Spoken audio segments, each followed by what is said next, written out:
नमस्कार, जय हिंद, वंदे मातरम। मेरा नाम शुभम चौहान और आप देख रहे हैं हमारा चैनल गली मोहल्ला। 2022 चुनाव की रणभेरी बज चुकी है और अब तारीखों का हो चुका ऐलान। प्रत्याशी है मैदान में। अब देखना है कि किसके सर पर सजेगा जीत का सेहरा और जनता किसे बनाएगी अपना जननायक। हम फिलहाल खड़े हैं गांव ढंडेरा में, खानपुर विधानसभा का सबसे बड़ा गांव, और देखते हैं यहाँ की जनता क्या सोच रही है इस बार, किसे अपना प्रत्याशी बनाएगी और किसे चुनेगी जननायक, किसको भेजेगी विधानसभा। क्या कुंवर प्रणव सिंह की धर्मपत्नी रानी देवयानी दोहरा पाएगी इतिहास? जो 4 बार के विधायक कुंवर प्रणव सिंह जी इस विधानसभा से रहे हैं, क्या देवयानी जी इस बार विधानसभा पहुंच पाएगी? या वरिष्ठ पत्रकार उमेश कुमार जो अभी मैदान में आए और उनकी एक छवि बनी हुई है, दमदार छवि बनी हुई है, क्या वो विधानसभा जाएंगे? रविंद्र पनियाला इन दोनों की लड़ाई में मारेंगे बाजी। कुछ स्थानीय लोग हमारे साथ हैं, इनसे जान लेते हैं क्या स्थिति। सबसे पहले भाई साहब जानते हैं, भाई साहब क्या लग रहा है आपको इस चुनाव को देखकर? खानपुर विधानसभा से जी, मतलब खानपुर विधानसभा से इस बार कौन जीत रहा है आपके अनुसार? उमेश कुमार जी। उमेश कुमार जी क्यों जीत रहे हैं? ऐसे उनके क्या आंकड़े हैं? वो तो स्थानीय भी नहीं है, बाहर के हैं। वो तो पब्लिक बोल रही है जी। देखो, आवाम बोल रहा है, खानपुर विधानसभा बोल रही है, और ये तो सब दिख रहा है लोगों को। उमेश कुमार जी इतनी जल्दी, बहुत जल्दी 3-4 महीने में इतनी पहचान बना चुके, खानपुर विधानसभा में इतना सारा कार्य करा चुके, तो सबको दिख ही रहा है। अपने निजी खर्चे से करा चुके, तो ऐसे विधायक की खानपुर विधानसभा को एक जरूरत भी है और आवश्यकता भी है। नहीं, उन्होंने निजी खर्चे से, आप बता रहे हैं उन्होंने काम कराए। भाई चुनाव का समय उन्होंने काम करा ले, जनता को लुभा दिया है, तो जनता का आरोप तो ये भी है कि उमेश कुमार स्थानीय नहीं है, बाहर के हैं। ऐसा कुछ नहीं है, उन्होंने अपना मकान अपने यही बना लिया है। यहाँ कहाँ? लक्सर की तरफ, लक्सर में मकान बना लिया है। तो आपको लग रहा है कि उमेश कुमार देहरादून से ही, तो कौन से कौन विधानसभा के नहीं है, स्थानीय विधानसभा के नहीं है? नहीं, देहरादून कौन से बाहर है उत्तराखंड से? मतलब उत्तराखंड के हो सकते हैं, ये तो देश का है, कोई भी व्यक्ति कहीं भी चुनाव लड़ सकता है, पर लोकल की समस्या यहीं गए हो तो तो जीत जाएंगे आपको लग रहा है? कैसी बात कर रहे हैं आप? चुनाव 101%। 100% जीत जाएंगे, आपको ऐसा लग रहा है? जी। टक्कर किसके साथ है उनकी? रविंद्र पनियाला जी के। रविंद्र पनियाला जी, मतलब देवयानी जी आपके अनुसार कहीं फाइट में नहीं है? चलिए और लोगों से बात करते हैं, पीछे से राय आ रही है, ये भी खड़े हैं हमारे फुरकान जी, ये स्थानीय नेता है और भाजपा के बहुत करीबी हैं, इनसे जान लेते हैं आपको क्या लग रहा है कि आप ही के गाँव में उमेश कुमार एक छवि बना रहे दमदार, आपको क्या लग रहा है? धन्यवाद पहले तो मैं आपका करना चाहूँगा। ये तो जो आप सिलसिला दर बदर भटक रहे हैं, भटकने का काम है। यहाँ रानी देवयानी कम से कम 10,000 वोट से आगे चल गए और अपनी बढ़त हासिल किए हुए हैं, और इंशाल्लाह मैं उम्मीद करता हूँ इनकी नापाक हरकत, जो ये नापाक सोच है, इनकी सोच खाली नापाक हरकतों में और सोच में ही रह जाएगी। यहाँ अगर कैंडिडेट है दमदार तो रानी देवयानी, माननीय कुंवर प्रणव सिंह चैंपियन की धर्मपत्नी जी हैं। आज से नहीं, वो 20 साल से यहाँ जनता के बीच रह करके उनके लिए काम कर रहे हैं। उनको हम जुटला नहीं सकते और दरकिनार नहीं कर सकते। इसलिए जो रानी देवयानी जी को टिकट हुआ है वो बड़े ही सराहनीय है और बीजेपी की इसमें जीत है। फुरकान जी आपसे जान लेता है, आपने कहा कि रानी देवयानी जी को टिकट हुआ है, 4 बार के विधायक कहे, हम 20 साल के विधायक हमारे प्रणव जी, उनका टिकट काट दिया, देवयानी को टिकट हो, तो कहीं ना कहीं ये भी तो हार है संगठन के अनुसार, ये मौजूदा विधायक का टिकट कट जाना। मैं आपको बतला दूं, ये एक सोची समझी, राजा लंढोरा ने पहले डिक्लेयर कर दिया था बड़ी सोच बूझ के साथ कि अब मैं यहाँ से नहीं लड़ूंगा, मैं अपनी रानी देवयानी को यहाँ से लड़ाऊंगा। रानी देवयानी क्यों भाई? खानपुर विधानसभा में तो और भी तो नेता हैं, आप भी एक नेता हैं, तो आपको भी तो कह सकते थे कि इस बार फुरकान लड़ेंगे, मैं नहीं लड़ूंगा। देखिए, उन्होंने इतना काम करा रखा है राजा लंढोरा ने कि जनता उनके ज़्यादा रुझान है, जनता का जो रुझान है वो राजा लंढोरा की साइड है, इसलिए उनको टिकट दिया और जनता आज भी रानी देवयानी को सपोर्ट करेगी। तो अच्छा, आपको नहीं लगता कि जिस तरह उनके दोबारा जनता, उत्तराखंड की जनता को एक बार उनकी गाली वाली वीडियो वायरल हुई थी, उसके बाद से उनका खासा विरोध देखा जा रहा है, इसलिए उनका टिकट काट दिया गया? तो आपको नहीं लग रहा कि जो उन्होंने वो खामियाजा उनको भुगतना पड़ेगा? ये आरोप बेबुनियाद है। ये कोई भी ऐसा व्यक्ति नहीं है जो किसी को गाली गलौज कर दे या किसी को धमका दे।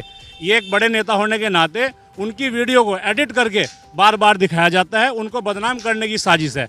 उनके पीछे इतना बड़ा पैरोपेगंडा किया जा रहा है कि राजा लंढोरा को बदनाम करने की साजिश है, और जो साजिश करता है मैं उनसे कहना चाहूँगा आपके माध्यम से कि वो या तो ये बयानबाजी बंद कर दे, वरना इसका खमियाजा उन्हें भुगतना पड़ेगा। अच्छा, फुरकान जी, वैसे सवाल पूछना तो चाहिए नहीं चाहिए, फिर भी मैं पूछ लेता हूँ। अगर आपको बुरा लगे मैं पहले ही माफ़ी मांग लेता हूँ। जैसे आप मुस्लिम समाज से आते हैं, मुस्लिम समाज एक कांग्रेस का वोट बैंक कहीं ना कहीं माना जाता है और आप भाजपा विचारधारा के हैं, तो फिर ये असमंजस की स्थिति है, बड़ा कन्फ्यूजन सा हो रहा है। इसको आप थोड़ा हमें क्लियर कर दीजिए एक बार। नहीं, इंशाल्लाह सब बीजेपी को वोट देंगे और रानी देवयानी के साथ रहेंगे। मुस्लिम समाज भी इस बार, मुस्लिम समाज भी इंशाल्लाह बीजेपी के साथ रहेगा। चलिए, इन्होंने कहा है कि मुस्लिम समाज भी बीजेपी के साथ रहेगा। और लोगों से जान लेते हैं, इनसे जान लेते हैं, आपको क्या लग रहा है इस बार?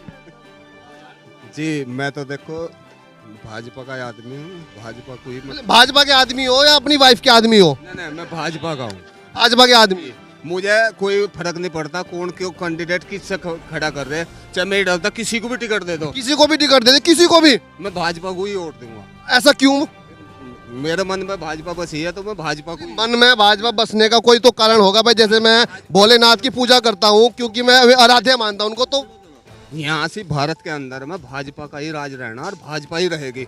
बाकी कोई कारण तो बता दो, कोई कारण तो बता दो। बिगड़ जाएगा। ऐसा कोई कारण तो हो भाई, एक स्ट्रॉन्ग कारण बता दो आप कि भाई इसलिए मैं भाजपा को पसंद करता हूँ। अपना कारण है, मुझे तो सिर्फ मुझे एक टिका हो तो मैं भाजपा का हूँ तो भाजपा में ही रहूंगा, ठीक है ना। बाकी मुझे और से मतलब कुछ नहीं है, और कौन कहाँ जा रहा क्या नहीं है वो किसी आपसे जान नहीं, आप कह रहे हो ठीक है, मैं आपकी बात मानता हूँ, अच्छी बात है भाई, सबका अधिकार है मतदान करने का। पर जैसे आपने कहा मैं भाजपा के साथ हूँ, तो कुछ कारण तो होगा भाई, इसलिए मैं भाजपा के साथ हूँ। कोई काम करती है, अच्छा काम कर रही है। जी जी, भाजपा अच्छा काम करती है, अच्छा मतलब वो कर रही है, ठीक है ना। एक दंगा प्रसाद कुछ नहीं हो रहा है उसके राज्य में। नहीं तो जो देखा था किसी को कोई ये चाटा मारता था, कोई ये छेत लेता, और सरकार में भाजपा में आज तक कोई ना तो झगड़ा है ना कुछ है। चलिए, उन्होंने बताया कि भाजपा सरकार में सुरक्षित महसूस कर रहा है हर क्षेत्र का वासी। भाई साहब जान लेते हैं, आपको क्या लग रहा है इस बार? नहीं, ये बात सत्य है कि भाजपा सरकार में आदमी सुरक्षित है, मगर मगर मगर मगर शब्द का इस्तेमाल इसलिए कर रहा हूँ मैं कि हमने भाजपा किस मुद्दे पे चुनी थी, हिंदुत्व के मुद्दे पे चुनी थी। मगर हमारे माननीय विधायक जी कुंवर प्रणव सिंह चैंपियन, जो अपने को चैंपियन लिखते हैं, उसने क्या कहा कि जय वीर गुज्जर बोलो, जय सिया राम नहीं। जो हमारे आराध्य देव श्री राम का अपमान करता है तो हम वोट क्यों दें? आप बताइए, अगर आपके आराध्य देव का अपमान करेगा कोई व्यक्ति तो आप उसे वोट कैसे दे दोगे? हमने क्यों चुना उन्हें? हमने ये चुना कि हमारे श्री राम को मन करे, हम जय वीर गुज्जर चलेगा। इस सीट पे 11,000 पाल समाज के, 24,000 दलित समाज के, 17,000 राजपूत समाज के, जिसमें वो पहाड़ी राजपूत, मुस्लिम राजपूत और जो हमारे देसी राजपूत ये रहते हैं। उसके बाद 14,000 सैनिक समाज के। मगर टिकट सिर्फ कैसे होता है यहाँ? एक ही परिवार, एक ही परिवार से हम देख, मैं किसी जाति विशेष का विरोधी नहीं हूँ, मगर इस सीट पे सिर्फ गुज्जर समाज ने अपना मतलब वर्चस्व कायम कर लिया कि इस सीट पे सिर्फ गुज्जर को ही होगा। हमारे राजपूत समाज के जो उदय सिंह पुंडीर जी थे, उन्होंने अपनी दावेदारी पेश की थी। पाल समाज के संजय पाल जी ने अपनी दावेदारी पेश की थी, मगर उन्हें दरकिनार करके सिर्फ वही गुज्जर प्रत्याशी, सिर्फ वो गुज्जर प्रत्याशी, मगर जिस पार्टी को देख लो सिर्फ गुज्जर ही प्रत्याशी उतार रहा है। तो हम, और जो हम कहते हैं विकास पुरुष हमारे कुंवर प्रणव सिंह चैंपियन जी, अभी मैं आपको डंडेरा रोड पे ले जाता हूँ, वहाँ इतनी गंदगी है, हम निकलते हैं, ये जूतों का हाल देख लो क्या हो जाता है। हम डंडेरा रोड पे चले जाओ, बोर्ड तो लगा दिए, पंडित जी ने भी बोर्ड आपकी सड़क बन गई है, मगर सड़क नहीं दिखी, वो धरातल पर सड़क गायब है, सिर्फ बोर्डों में चिमक रहा है। किसी उस पर चले जाओ, हर जगह बोर्ड ही बोर्ड मिलेंगे आप। अच्छा, वोट कहाँ रहेगा आपका? विकास, आप कह रहे विकास पे जो हमारे विधायक जब फेल हो गए, वोट किसको रहेगा फिर? परिवर्तन प्रकृति का नियम है कि परिवर्तन होना चाहिए। इस सीट पे भी परिवर्तन होगा, उमेश भाई आएंगे, परिवर्तन। क्योंकि हमें देख, हमने भाजपा देख ली, क्या हो गया? जो अगर हम उन्हें क्या उसका नाम 20 साल हो गए बसपा देखते आ रहे हैं हम, अगर हम इस बार नए कैंडिडेट को ही जिताएंगे, उमेश भाई को वोट देंगे, फिर इसको जिताएंगे। फुरकान जी आरोप लगा रहे हैं कि विकास नहीं कराया आपके विकास पुरुष ने, क्या जवाब दोगे आप? आप ये देखिए, फाटक से लेकर के और लक्सर तक ये किसने रोड बनवाया? मैं पूछना चाहूँगा भाई से। भाई कह रहे हैं कि यहाँ काम नहीं किया, और आप भी वहाँ पहुँच रहे हैं जहाँ पानी एक्स्ट्रा पहले ही है मौजूद है, जहाँ गड्ढे थे और पानी की ज़्यादा ख़राब हालत थी, वहाँ आप लोग दिखाते हैं। और ये लोग तो मुखालफत इस चीज़ की नहीं कर रहे, उसने काम नहीं किया, ये मुखालफत कर रहे हैं, इन्होंने पैसे ले लिए हैं उमेश जी से, इसलिए उसके प्रचार के लिए कर रहे हैं ये। वरना 2 महीने में मैं कभी मान नहीं सकता इस चीज़ को कि 2 महीने के अंदर आदमी इतना काम करा देगा। मिलाप नगर के अंदर जाकर देखिए आप, झुका तो पानी है। फुरकान जी आपकी बात का जवाब दे दो। आपने कहा है कि आपके जो विधायक जी, उन्होंने कहा था कि मैं उस मिलाप नगर के पानी को 2 घूंट में पी जाऊंगा। 5 साल हो गए आज तक तो उन्होंने पानी को नहीं पिया है। चलो आपसे जानेंगे, आपसे जानते ही आरोप लगा रहे हैं भाई साहब कि उमेश कुमार ने खरीद लिया। मैं इनका जवाब देना चाहूँगा कि हम 10 साल से, जब से मैं हुआ हूँ, मुझे लगभग 15 साल हो गए वोट देते थे। हम भाजपा को देते आने, क्या भाजपा ने मुझे खरीद लिया था? कोई व्यक्ति किसी को किसी से खरीद सकता है? पैसे से है? तो हम मतलब पैसे देकर वोट देंगे, इसका मतलब यह हम भाजपा को अब तक दे रहे थे वोट, हम पैसे लेकर दे रहे थे वोट। इसका ये मेरे पे इल्ज़ाम नहीं है, ये सारी खानपुर जनता है जो उमेश भाई के समर्थक है, उन पे इल्ज़ाम है कि उसने सब पैसे ले रहे हैं। मतलब उनके साथ अगर मैं आपके साथ आऊँगा तो इसका मतलब मैं पैसे ले रहा हूँ आपसे। भाजपा के साथ था मैं आपसे पहले, मैं भाजपा का अब भी समर्थक हूँ। धामी तुझसे बैर नहीं, प्रणव तेरी खैर नहीं। इन्होंने तो आरोप लगा दिया है जी, इसका क्या जवाब दोगे आप फुरकान जी? और आप कह रहे हैं कि मिलापनगर में पानी निकाल दिया। देखो वो तो हमने भी देखा है, जो एक्चुअल स्थिति है। उमेश कुमार जी ने कुछ प्रयास किया था पर सफल नहीं हुए अभी तक, फिर भी उन्होंने कुछ प्रयास किया है। पर जो उन्होंने कहा था प्रणव जी ने, उस पानी को मैं 2 घूंट में पी जाऊंगा, वो कहीं ना कहीं देखो जनता को चुभता है। देखिए, कहीं ना कहीं आपने कहा कि कमी रह जाती है। जो अभी कहा कि मैं भाजपा का हूं और भाजपा का रहूंगा, अच्छी बात है। इन्होंने कहा कि ऐसा नहीं होता कि कोई खरीद लेता है। मैं कहता हूं कि वाकई ये खरीद बिक चुके हैं। अगर भाजपा के होते तो ये इतनी औखी बात ना करते, तिरछी बात ना करते, ये सीधी सीधी बात करते। चैंपियन ऐसी शख्सियत है, अगर आप उनके पास अपना काम लेकर के जाओगे, मुझे उम्मीद है कि वो आपका भी काम करेंगे। ये तो बहुत छोटा काम है, उन्होंने बहुत बड़े बड़े काम किए हैं 20 साल के अंदर। मैं आपको बतला दूं, मैं मुस्लिम समुदाय का आदमी हूं और मुस्लिम समाज से हूं। मेरा वहाँ जाना भी पसंद नहीं करते ये लोग, लेकिन फिर भी वो मुझे अपने दिल से लगा करके जो मैं काम कराता हूँ और जो लेकर के जाता हूँ अपनी मुस्लिम समाज के लोगों का, वो काम करते हैं।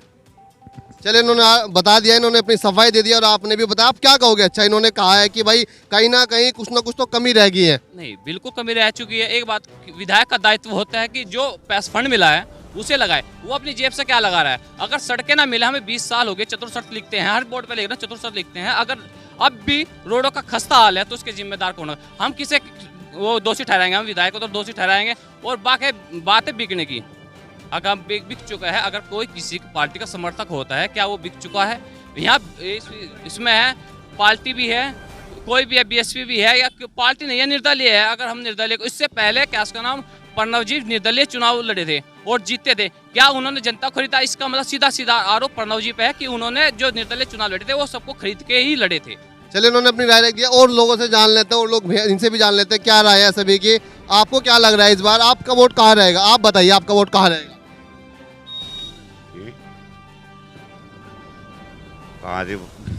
किसको दोगे वोट? अच्छा भाई, बसपा, भाजपा, कांग्रेस या उमेश कुमार? हम तो कांग्रेस को देंगे। कांग्रेस को देंगे आप जी।